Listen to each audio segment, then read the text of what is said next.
What's good, y'all? It's your girl, Kristen Ayanah, and before we get into this episode, I just gotta say, make sure that y'all subscribe, like, and turn those post notifications on, and stay tuned with Black Talk Radio. Welcome to Black Talk Radio, hosted by Kristen Ayanah. Listen as we discuss the latest in Black culture, Black news, and Black entertainment. What's good, y'all? It's your girl, Kristen Ayanah, and welcome back to Black Talk Radio, where we discuss the latest in Black culture, Black news, and Black entertainment. Now, I'm really excited because we have a special guest in the building today. Who do I have with me? DonMonique. Hey, girl. Hey. How you feeling today? I'm feeling good. It's a nice Sunday. Yes, it's sunny outside. No rain, thank God, because it's been raining all week, right? Very, is it spring? Are we getting there? The rain is just really throwing me off. But we're really excited to have you on Black Talk today. I've been following you for some time. I've been keeping up with you and your music. First things first, can you just tell us, of course, where you're from and what made you start getting into music? I'm from the Bronx. I always wanted to do music. Like growing up, I wanted to be a singer. But can't really sing that well. So the next best option was rapping. But my family, they wasn't into me trying to be a rapper, anything like that. So I had to wait till I turned 18. So when I was 19, I just the universe. I just fell into the right people that just helped me get into the studio and be able to make a song and find producers and stuff like that. That whole nine. And then from then it went off and I just kept going. Were you nervous at first, when you first started? Because you started at 18. What was that like? And as far as you saying, you wanted to start off singing, but then you realized you couldn't really sing that well. What was that realization like for you? Well, I found out that I couldn't sing very young. Well, my mother, it was when the new phones, the color phones and stuff like that started coming out with the new features. So my mother had got one of them, and I recorded myself singing. I remember I sang Why I Love You by B2K. And at this time, I knew I could sing. And I heard it back, and I was like, I cannot believe, no way I sound like this. Because, when you have on headphones and you singing, you just vibing. You think you sound good. So I didn't know until I recorded myself on the phone, and I forgot to delete it. So my mother heard it, and a couple of days later, she was making fun of me and stuff. Yeah, I heard you trying to sing. So then you was like, okay, let's start with the rapping. Yeah, but I never really tried to write a rap or nothing until 18, 19. Do you remember your first rap or your first studio session? What was it like? I don't remember my first rap because I never recorded it. But I had my best friend, and whenever I would write something, I would rap it to her on FaceTime and shit. And she would be like, oh, bitch, this is good, this is lit. But I just didn't know people to go into the studio. So my first studio session was actually my first song I ever put out. Okay. Called We Don't. It's still on SoundCloud. And that shit got 10,000 plays in one day. And then that's when I was like, all right, people is fucking with this shit. Because I was popular on the internet for, just my pictures and stuff. I was an influencer before. It was, being a thing. So I wasn't getting paid for my pictures, but I just genuinely liked to take pictures and post them and do my hair and my makeup and post pictures. So I had started going viral on Tumblr. But it wasn't my Tumblr. I had did a photo shoot with this girl that I had met on this website called Model Mayhem. And she posted the pictures on Tumblr before she sent them to me. So I had already was a little popular on Twitter for just trolling and just saying the first thing that comes to my mind. So everyone was tagging me on Twitter these pictures. So I'm like, what the fuck? I'd never seen these pictures before. So I'm like, all right. Still to this day, I don't have 10,000 followers on Tumblr, but a lot of people know me from Tumblr. Damn, I kind of want to see the picture. Do I have it? Oh my god. Because I really used to be on Tumblr so heavy. It was a few of them. I feel now if I see the picture, I'm gonna be oh my god. I had on the FUBU jersey. It was a blue FUBU jersey, and I had a long braided ponytail with the baby hairs. I feel like it's sounding familiar. Yeah, like let's see. We gotta get this picture, y'all. I'm invested right now. Tumblr was really like an era. I'm sure, Joe, if you could Google it, like DonMonique Fubu Tumblr, We're gonna come back. We're gonna try to get the picture by the end of the interview. It'll pop up. But yeah, that's when I started going crazy with the Fubu jerseys too. Mm-hmm. So then that's when I was like really getting popular just for my style and stuff. And people will always say that I looked like a rapper. Yeah, so I'm like, nah, I gotta start rapping. And then I just fell into the right people at the right time. Made a song, put it out. It went crazy, kept going. Pilates was my second song. Mm-hmm. And then that went like... That's what got me in the rap game. I feel like the first song just got me viral, you know, with my little followers and stuff. And then Pilates was like that one.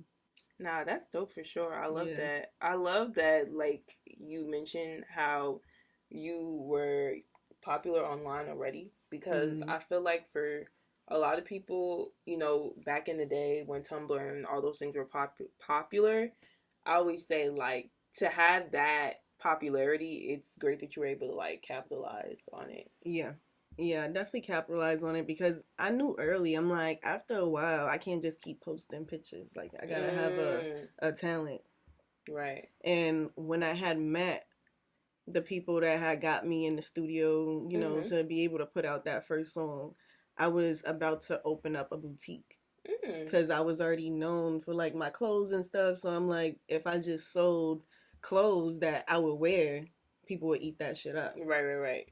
But I never went through with it because it was back in that time where, you know, people just convinced me to, you can't do both. Oh. So I was just like, all right, I gotta pick one. Okay, that's fair. Which wasn't the best thing because now you gotta do everything. Shit. Yeah, you do. You need all the bread now. Yeah, I mean, I think being an artist now is like so like not one dimensional or just being like anybody, period. Like I feel like in life we can have multiple things that we're interested in various paths. So I mean, even if you're still interested in owning that boutique, I would say still go for it. Yeah. Like it's never too late.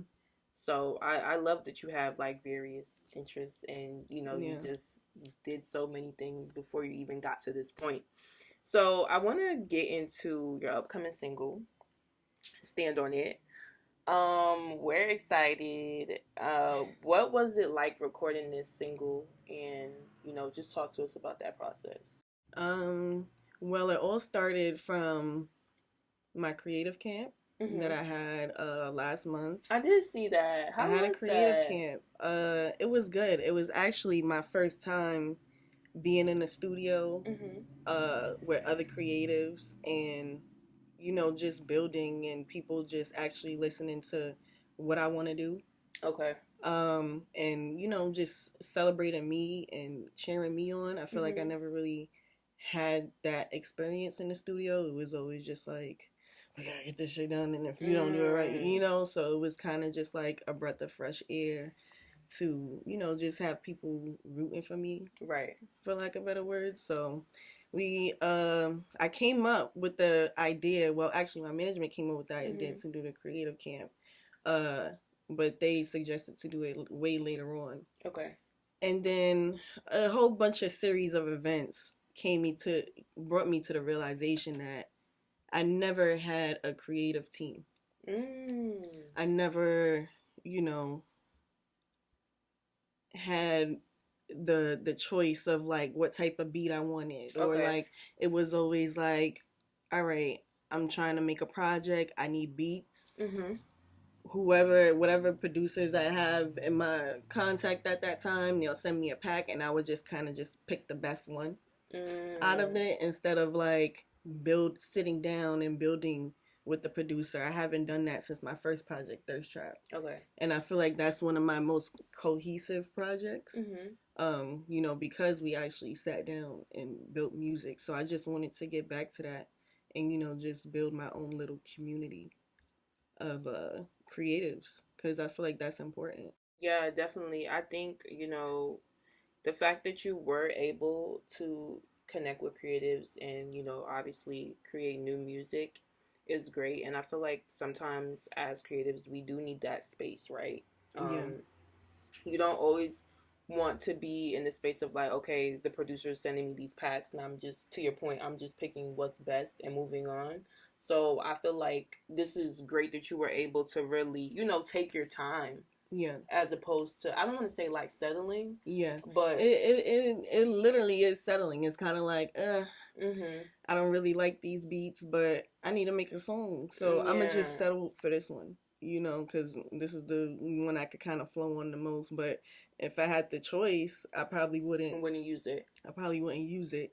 And also the sound and everything that stand on it, that came about because I realized like I wasn't making music that I like. Like I listen to it because it's me, and I'm a Leo, and I think that anything I do is good. Okay, big fire sign energy. I'm a Sag. Period. See, my chart is Leo, Sagittarius. Oh, my big 3 is Sag. So I'm triple fire. So I'm like, I listen to it, but if this was someone else, would I stream? Right. I would probably just, listen to the 30-second clip on Instagram. Cute. Fire. Insta. and that'll be it, but I wouldn't go back to it or, replay it. And that's when I was just like, what do I like to listen to? And I like bops. Okay. I like a lot of R&B. I listen to a lot of R&B. Me too. And I like music that I can dance to. I like music that moves me. And I just wanted to start making more of that. Yeah, I think that's amazing too that you were able to like take that step back and say, actually what I was doing I don't like. Because I feel like for a lot of people, it's very easy to just get caught up in that routine of like, okay, I'm an artist, I have to drop music, I have to meet these deadlines. But it's like, it probably was challenging for you to take that step back and say like, look, I actually don't like what I'm doing. So like, how can I pivot, right? Yeah. And I think that also shows like your dedication to not only your art, but just like your overall well-being as a person. Yeah. And I feel like I was just making music that I think people expect from me. Like, I'm from New York, so I need to make super New York music and, like, shut the fuck up. Like right. that type of thing. And that's not my personality. It can get like that because I am from there. But just off rip, I'm not a mean person. So why am I making, like, mean-ass music all the time? Like, why is that my core sound? Right. No, that makes sense. And I'm glad that, like, you were able to get to that point. When you realized, like, okay, I do want to change my sound, were you, like, scared at first? Yes, because it's been times where I tried to, make more lighthearted music, more melodic shit. And I feel like it just never resonated the right way, just with engineering or, because I can't sing. So, I need someone very experienced on the boards to make me sound pretty.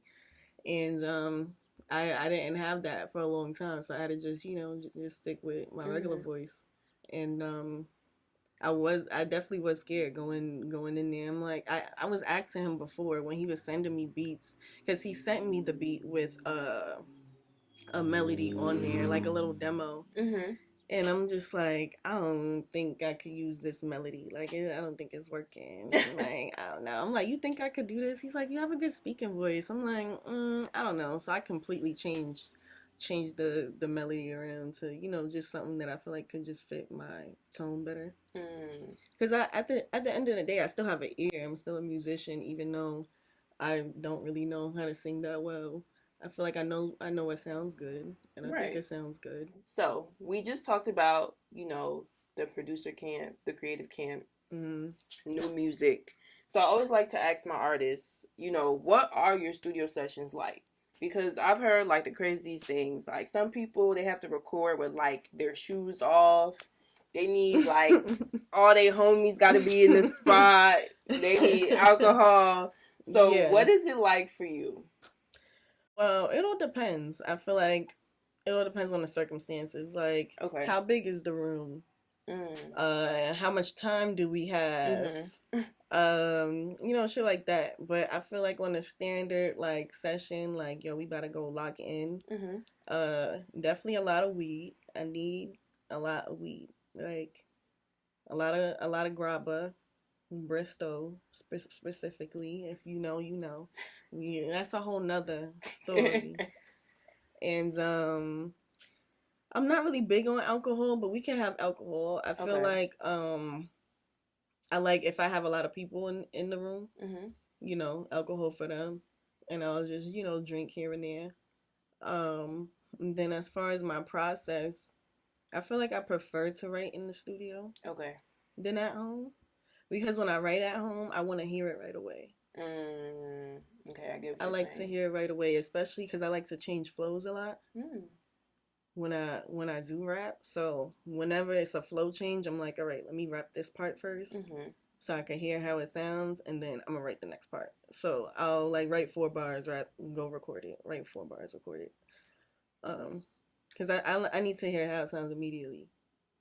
I feel like that makes sense. I feel like, I mean, granted, I don't have any musical incline, nothing. Yeah. But if I did, and if I was an artist, I feel like I would want to hear it right away, because I need to know right away. Like, is it going to be yay or is it going to be nay? So I think that's dope for sure. I think that's a pretty cool, studio session vibe. I feel like out of all the things I've heard, that's pretty calm. Yeah, I feel like my sessions is calm. I don't really like to have a lot of people in there. Yeah. Because I do like to write in the studio. So I don't focus. I don't need a bunch of people trying to talk to me being all drunk and stuff, like and I'm trying to get the bars together, like, so yeah, you gotta lock in. Yeah. So, just I feel like 4 or 5 is cool. Okay, dope. Now, speaking of, just locking in, I heard you got a performance coming up. So, what's tea at S.O.B? Yeah, S.O.B once again back outside, for real. Like, it's been a while since I performed, let alone at S.O.B's, even though I performed there like a million times. But shit, I'm from New York, so it's all good. But I'm excited. Feel like we're gonna be previewing Stand On It at the show. I'm gonna be bringing out special guests, so it's gonna be cool. Okay, can we get a little hint of the special guest? You gotta come to find out. He dropping real soon. Okay, he dropping too. That's tea. No, that's dope. Now, as far as like performing as an artist, because you've performed for Rolling Loud, like you're up there. So, what is it like performing for you? I've heard like some artists, they feel like they on another planet, like they say like they here, like their body's here, but they're not. So just what is it like? I have to know. It's kind of like that. Yeah. Why does everyone say that? I don't know. I feel like it's like an adrenaline rush. Okay. It's an adrenaline rush. So like even when I'm about to get on stage, I'm like, fuck, I don't know none of these lyrics. Then I get up there and I'm just like flowing. I'm not even thinking about it. So I definitely like performing. I like seeing how the music resonates with the crowd and everything. I used to like performing more than the studio. Yeah, but I think I'm like getting back into the studio. I used to dread the studio. But now I'm like, let's go to the studio. Okay. So, I still like performing. I feel like I haven't performed as much. That's probably why. But I feel like once I start getting new music, right, that's when I'm like gonna get back into it. Cause performing old songs is kind of like as an artist, cause it's like even though it's old songs, it's even older to us. Right. Like if and it's also your old self. Because we just talked about this. Like, like you're in your new era. Yeah, I'm in my new era, and then I gotta go and perform songs from 2017 from 2020. Like, yeah, that shit was like forever ago. Like I was a baby. I was a baby. I don't even know what the hell I was talking about. No, that's fair. I'm excited to, for all your new music though, and to just see. I feel like, with the new music and like the new opportunities you're gaining to perform, now you could really also like maybe experiment too with your performance because everything is like new and fresh. Yeah, we are gonna definitely be experimenting more. I'm planning on doing live performances with like a band. Okay, yeah, I love that. Yeah, stuff like that. And then more stuff like what I did at Rolling Loud, like with my choreography and dancers. So just more. The fits were, yeah. Thank you. That was really cute. It was a lot of work trying to get that done with 4 other girls because it'd be a lot of work trying to get me dressed. And then I'm like, damn, now we gotta try to dress these girls too, and like everyone is different, everyone has a different body type, but I feel like everything worked out. Yeah, it looked really dope. Yeah. Were you really nervous doing Rolling Loud? Because that's like a super big crowd. I don't think I was nervous. I was just ready to get out there. I'm like, yo, I'm ready to get out there. I wish that I could have got out there a little bit later because I feel like it wasn't as much people. Oh, during the day. Which I don't like because they start rolling out so early in New York. They started at 12 I've actually p.m. never been to a Rolling Loud. They started at 12 p.m. because hip hop police. You can't have like festivals and stuff past 10 p.m. Wow. That's crazy. Yeah, I think Rolling Loud is just like, I cover music festivals, but I think Rolling Loud is just such a big, like, it's so many people, like so many humans. It's a lot going on. I really don't know. So I've really been sticking to like my smaller festivals. But maybe I'll pop out at a Rolling Loud one day. You gotta go. You gotta just go experience it once. If you don't like it, you know, at least you could say. But I did hear that they do treat their press really well. Yeah. So I'm like, okay. The way the backstage is different. So you gonna be in the back. So you're gonna be good. Yeah. You're gonna be good. We shall see. So this year makes 10 years of you being in the industry. Yes, 10 that is years a long ass time, girl. Yes. So what it makes me look old. No. Because when I tell people, they be like, how long you been doing music? I'm like, it's about to be 10 years. I'm like, how old are you? I'm like, none of your business. What advice would you give like other artists coming into the industry, or just things that you feel like you've learned within your 10 years? Stay consistent. Okay. Because I feel like even though you won't see, the results right away, and it's hard keep putting in to something and you're not seeing the results back. But when you do get that one, and people go back, you'll have all of the whole catalog. Like, bitch, I was on my Zoom. I was going. Exactly. It's like, I feel like when you do have that moment and then you only have like 2-3 songs out, it's kind of just like, energy plant, and then it's hard, and then it makes it harder for you to keep the consistency up because like you have to work twice as hard because you don't really have much shit out. So just stay consistent, even though it's it's hard. What else? Trust your gut. Don't listen to people. Do what you want to do, and the right person is gonna catch on and fuck with it and see your vision. Yeah, that's great advice. I feel like for a lot of creatives at first, it's hard to stay like consistent, right? Because you feel like, okay, I'm only getting X amount of views, but I always say like, the one day you decide like you're gonna quit, or this video or this song didn't get X amount of views, you just missed that chance for you to reach your 1 million. Like, so I definitely agree that you have to like stay consistent and just remember your why of like why you're doing what you're doing for sure. Because that'll keep you going in those moments where you may not be seeing like the results that you want. Just remember why you started doing it in the first place, like the love that you have for it, and just fall in love with the music. Like that's what is gonna keep your consistency going because the behind the scenes part of it is not going to be it.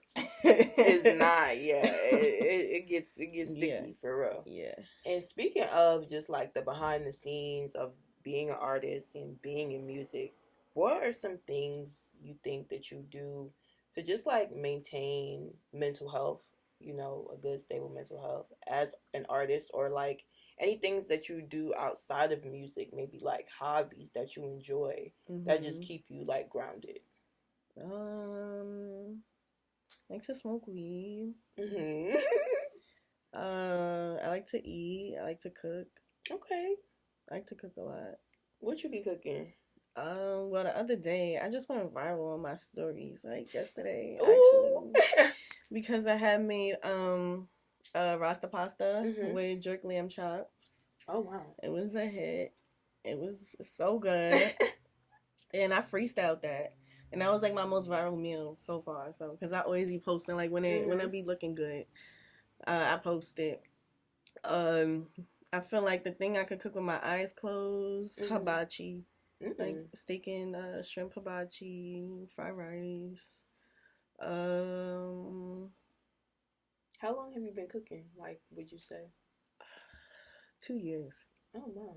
2 years. I just started cooking because I started cooking because when my boyfriend went to jail, he would cook every day. So when he went to jail, I was like starving. So I'm like, nah, because I kept ordering Uber Eats. And it was adding up. Not only that, but it wasn't good. Oh, damn.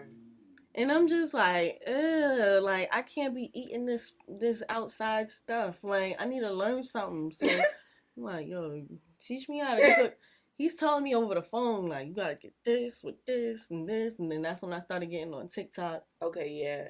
And then, you know, gradually, because I'm like, yo, I can't do this for the next 2-3 years, like eating outside. Absolutely not. Yeah, I feel like when you. But now I cook better than him. Look at you. You up there now. Now I cook better than him. So, but this is the thing. I don't want to get home and be thinking that I'm gonna be cooking. Shoot, just because I know how to do it. I did it because I had no choice. Yeah. Like, this is not gonna be the regular routine. Yeah, get back in here. But yeah, he I guess he inspired me or whatever. Cause I was already used to, you know, eating at home, so. Nah, that's a cool story. Honestly, I think to your point, like the Uber Eats and stuff, it don't be good. It wasn't good. And I'm like, I was going to bed hungry a lot of times. Or like they'll fuck up the order. I think for me with cooking is like, you gotta have the time. Yeah, it's time consuming. But I feel like as you keep doing it, you get faster? You get faster. What about meal prepping? I know like a lot of people do that. You can say I meal prep because when child. It's okay. How it look? It's my bad, y'all. Okay. Alright. So, I guess you could say I meal prep because when I cook a lot. Okay. I cook a lot. Because I want it to last me at least 2-3 days. But, it take me a minute to get back to make the next one. That be the thing, because I be like, damn, I'm not trying to stand up in there for like 3 hours. But then it be some days when I'm like really in the mood, like I want to cook some shit. So it all depends, but okay, cookbook coming soon. Cookbook and cooking show. You know, you gotta come on my show. Yeah, okay, I'm gonna come. We gonna cook. Yeah, teach me a thing or two. On my show. Okay, I love that. Okay. It's gonna be so fun. I'm gonna be in the kitchen, y'all. Yeah. So my final question for you: if you could leave your supporters, you know, people that listen to your music, with one thing to remember about you, what would it be and why? Ooh. Shit. I ain't give a fuck. You know, I'm doing me, and I made great music, and I have fun doing it. Period. Like I don't really know what else. What else can I say? What I will say, and what I really loved about this conversation, is that you're really authentic. Thank you. And I think, you know, as an artist, that's really important. I'm really looking forward to the rest of your journey and just seeing where you go, because I think authenticity is just super important, and you know, you can't be replaced once you're authentic. Period. So I just love that. Thank you. I just want to thank you so much for chatting with us, and of course, we're wishing you nothing but the best. Thank you for having me. Yes.